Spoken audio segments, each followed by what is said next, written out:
محترم army chief صاحب نے سعودی عرب اور قطر سے بات کی جی UAE سے میں ان سے ملا تھا عید کے دن. میں نے ان سے پہلے کہا کہ دیکھو تم نے 1996 اور 1997 میں ہم کو $300 ملین اور $150 ملین قرض دیا ہے. بات کریں گے کہ ملک کا سودا کر ڈالا اور ملک کو بیچ ڈالا. یہ جو سوشل میڈیا ٹیمز یہ سوال اٹھا رہی ہیں وہ کون لوگ ہیں جو یہ سوال اٹھا رہے ہیں اور ملک کا سودا کس نے کیا؟ آپ یہ پوچھ رہے ہیں کہ کیوں ہمارے آرمی چیف کو فون کرنا پڑا.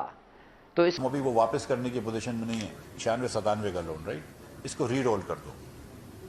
ٹھیک ہے, میں نے اس کو کہا کہ تھوڑی سی اور ڈپازٹ دے دو. اس نے یار تم لوگ کبھی لون واپس تو نہیں کرتے ہو, ٹھیک ہے, تو پھر ڈپازٹ کس چیز کی مانگ رہے ہو. مگر ایک من حاصل کام ہم مسکرا رہے ہیں, ہنس رہے ہیں, لیکن 1996 سے لے کر آج تک ہم وہ $450 ملین واپس نہیں کر سکے, اور یہ شرم کی بات ہے. اور $450 ملین سے زیادہ ہم ایک مہینے کی سبسڈیاں دیتے رہے ہیں. $450 ملین تو ہم کہاں خرچ کر دیتے ہیں. اس ملک کے اندر آپ دیکھ لیجئے کہ ہم نے کیسی کیسی چیزیں امپورٹ کی ہوئی ہیں. $450 ملین سے زیادہ مہینے کی گاڑیاں امپورٹ کر لیتے ہیں. کبھی کبھی 200-250 ملین کی تو ہر مہینے گاڑی امپورٹ کرتے ہیں نا. ہم $450 ملین کسی کا 1996 کا ادھار واپس نہیں کر پا رہے. پھر اس کے بعد آپ مجھ کو بیچتے ہیں کہ جاؤ اس سے اور ادھار لے کر آؤ, تو شرم آتی ہے پھر. ٹھیک ہے, میں تو سچ بتا رہا ہوں, پھر شرم آتی ہے. حکومت ہماری کسی جگہ ہے؟ اگر یہ ہماری حکومت اس قابل ہوتی, اگر یہ حکومت پہ اتنا ڈیپینڈ کیا جاتا, اگر اس حکومت کو اس اہل سمجھا جاتا, تو بات کون کرتا؟ وزیر اعظم. اچھا, ہمارے وزراء کچھ اور رائے رکھتے ہیں. وہ یہ کہتے ہیں کہ یہ اب سے نہیں, یہ دہائیوں سے ایسا ٹرینڈ سیٹ ہے کہ جب بھی ہم نے کسی سے امداد طلب کی ہے تو گارنٹی چیف کی مانی جاتی ہے. بین الاقوامی اسٹیبلشمنٹ, بین الاقوامی جو ادارے ہیں یا ممالک ہیں, وہ یہ سمجھتے ہیں کہ پاکستان کے اندر جو حکومت ہے یہ کبھی بھی ڈاما ڈول ہو سکتی ہے, تو اس لیے وہ گارنٹی چیف کی مانگ. بہت اچھی بات ہے, اس سے اچھی بات ہی کوئی نہیں ہے. تو پھر جو گجرانوالہ جلسہ میں بک بک ہوتی تھی, وہ اس کا ذمہ دار کون تھا؟ جو باقی جلسوں میں ہوتی تھی اس کا ذمہ دار کون تھا؟ وہ جو سینکڑوں ٹویٹ آتے تھے, پھر اس کا ذمہ دار کون؟ پھر کیوں آپ اپنے ملک کے سربراہ کو, افواج پاکستان کے سربراہ کو بدنام کرتے ہیں؟ کیوں پاکستان کی سب سے اہم ترین انٹیلیجنس ایجنسی کے سربراہ کے خلاف بولتے ہیں؟ کیوں پھر آج بھی مولانا فضل الرحمان کہتے ہیں اٹک پار سے کچھ ہو رہا ہے؟ کیوں کہتے ہیں؟ جب آپ کو پتہ بھی ہے کہ سب کچھ ہونا بھی وہیں سے ہے, پوری دنیا مانتی بھی یہی ہے, تو پھر آپ پوری دنیا کے سامنے جگنسائی کیوں کرتے ہیں؟ پھر یہ تماشا کیوں لگاتے ہیں؟ یا سر حکومت فلاپ ہو گئی, حکومت فلاپ ہو گئی, حکومت فلاپ ہو گئی ہے. الیکشن ہو رہے ہیں, میں پھر کہہ رہا ہوں, اور یہ الیکشن کی تیاری ہے. خان کا جلسہ جو ہوگا وہ الیکشن کی طرف جاتا آپ کو نظر آئے گا. یہ جلسہ جو میں کہتا تھا نا اکثر, فائنل اوور, یہ سپر اوور ہے, اس کے بعد اوور نہیں ہے.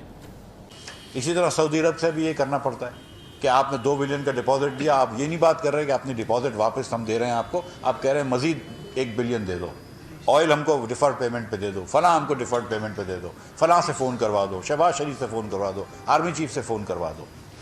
یہ کس طرح کا ملک چلا رہے ہیں؟ $80 بلین کا ہم نے امپورٹ کیا لاسٹ ایئر, $80 بلین کا, اور سامنے 30 بلین کی ایکسپورٹ کری, 31 بلین کی. کاش اگر یہ الٹا ہو جاتا, سمجھ لو کہ آج 80 بلین کی ایکسپورٹ کر رہے ہوتے اور 30 بلین کی امپورٹ کر رہے ہوتے, تو مجھے کسی ملک میں جانے کی ضرورت نہیں ہوتی اور یہ میٹنگ بڑی آسان ہو جاتی. لیکن اگر یہ نہیں ہو رہا ہے, اس وقت میں فل فور ایکسپورٹ نہیں بڑھا سکتا ہوں, اور میں ہر جگہ پہ جولی پھیلا ہی رہا ہوں, اور کر رہے ہیں, لیکن کم از کم تھوڑا سا تو اپنی چادر دیکھ کے پیر پھیلانا چاہیے. تو 2 چیزیں ہم کر رہے ہیں. لیکن میں آپ کو ایک بات بتاؤں, بجٹ ڈیفیسٹ جو ہوتا ہے نا, جو حکومت ڈیفیسٹ کرتی ہے وہ حکومت کی ڈس سیونگ ہوتی ہے. جب حکومت ڈس سیو کرتا ہے تو حکومت کو کہیں سے پیسے چاہیے ہوتے ہیں, یا ہم وہ پرائیویٹ سیکٹر سے لے سکتے ہیں, لیکن جو پرائیویٹ سیکٹر کی سیونگ ہے وہ پرائیویٹ سیکٹر کی انویسٹمنٹ کے برابر ہے. ان کے پاس پیسے نہیں ہیں ہم کو دینے کے لیے. ہم پیسے چاپ کے لے تو انہیں مہنگائی ہو جاتی ہے, اس سے کوئی فرق نہیں پڑتا ہے. دوسرا, جو ہم کو پیسے لینے ہوتے ہیں وہ کسی اور حکومت سے لینے ہوتے ہیں, ملک کے باہر کے لوگوں سے لینے ہوتے ہیں. جو ملک کے باہر سے پیسے آپ ادھار لیتے ہیں وہ امپورٹ کی شکل میں آ رہے ہوتے ہیں, جس کو ہم کرنٹ اکاؤنٹ ڈیفیسٹ کہتے ہیں. سودا ہو گیا.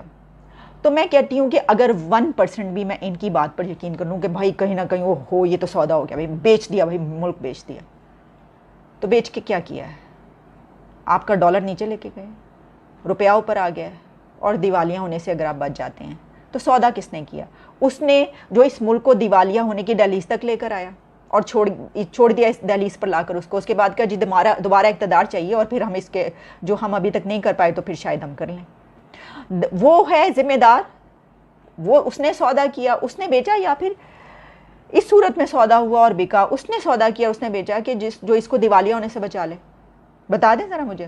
1% بھی ہم آپ کی ایزمپشنز اور فضول قسم کے مفروضوں پر اگر ہم کر لیں یقین, تو پھر مجھے اس سوال کا جواب دے دیں بھائی. یہ سارے بچے جو ہیں نا, ان سے یہ بتائیں کہ جو آپ کے ملک کو دیوالیہ ہونے سے بچا لے گا وہ سودا کرے گا, یا جو آپ کے ملک کو دیوالیہ کی دہلیز پر لائے گا وہ سودا کرے گا؟ اس کا جواب آپ دے دیں.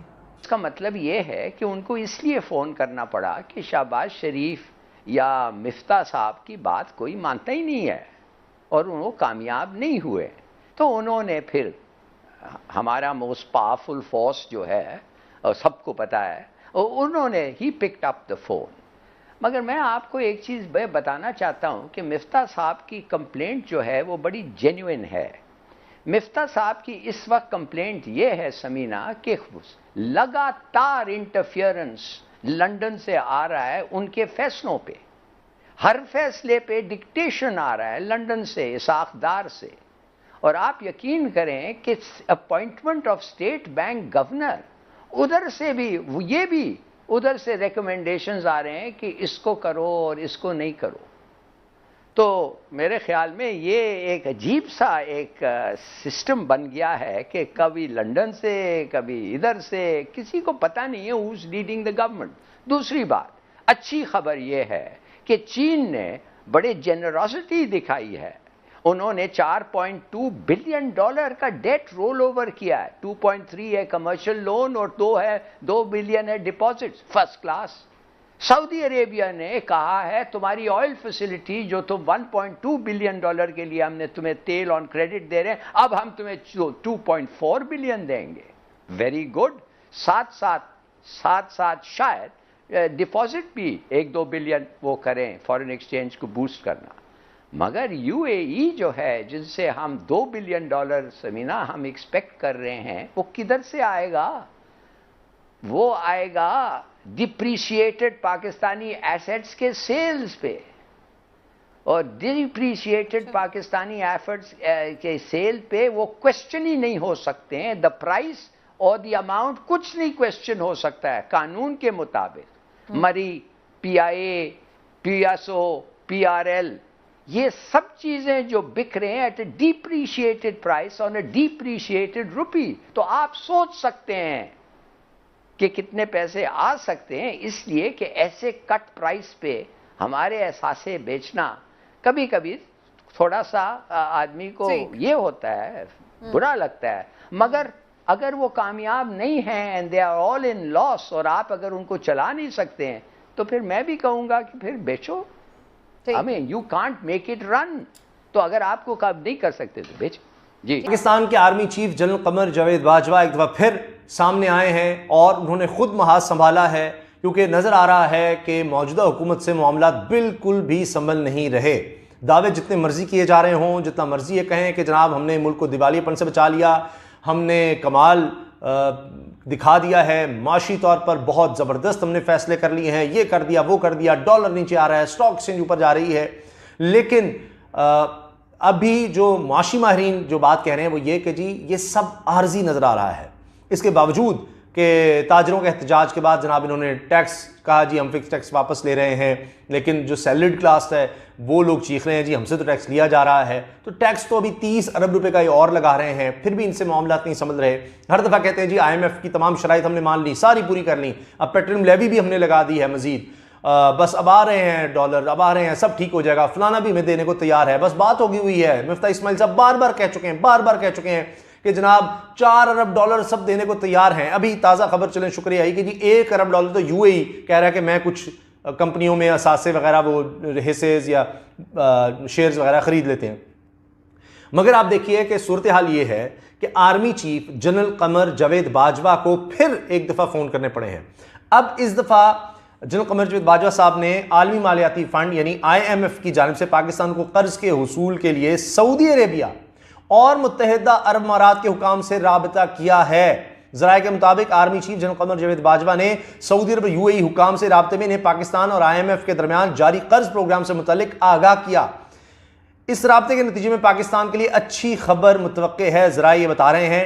اب آپ دیکھیے, اس سے پہلے میں آگے آپ کو خبر بتاؤں, آپ کو یاد ہوگا کہ شہباز شریف صاحب نے سعودی عرب کا دورہ کیا, وہاں پر بات نہیں بنی, محمد بن سلمان نہیں مانے. انہوں نے کہا کہ یہ کوئی حکومت پتہ نہیں کتنا عرصہ ہے کتنا عرصہ نہیں ہے. انہوں نے سوچا ہوگا